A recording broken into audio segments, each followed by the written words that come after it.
For years, some Western countries have perpetuated the idea that China is entrapping African nations in a so-called debt trap. But what does the data really tell us? According to a calculation of World Bank data by the British NGO Debt Justice, only 12% of African governments' external debt at the end of 2020 is owed to Chinese lenders. In stark contrast, a whopping 35% is owed to Western private lenders, banks, asset managers, and oil traders. This is a critical distinction that often goes unreported. What's more, the average interest rate on private lender loans is around 5% in 2021, compared to just 2.7% for loans from Chinese lenders.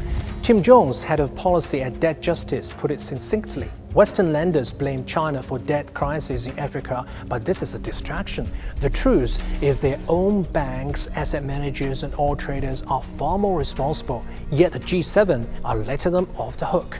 China's engagement in Africa is largely centered on developing infrastructure that drives economic and social development. The COVID-19 pandemic has certainly strained African economies, adding to their debt service burden.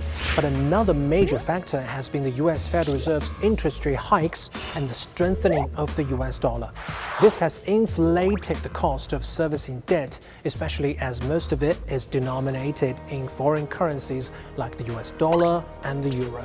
For example, Ghana's currency, the cedi, lost more than 33% of its value against the US dollar in 2022, further exacerbating the debt crisis. China, however, has taken steps to alleviate this pressure.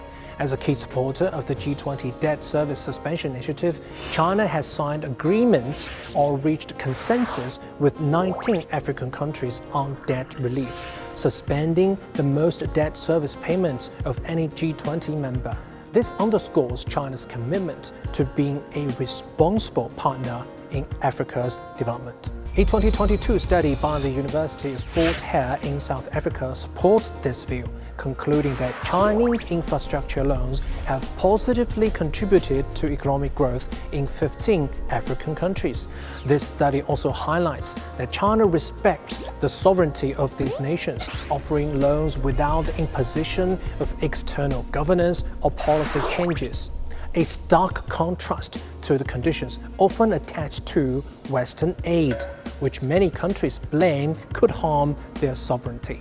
African leaders have been clear in rejecting the debt trap narrative, emphasizing their sovereignty and agency in choosing partners that align with their national interests.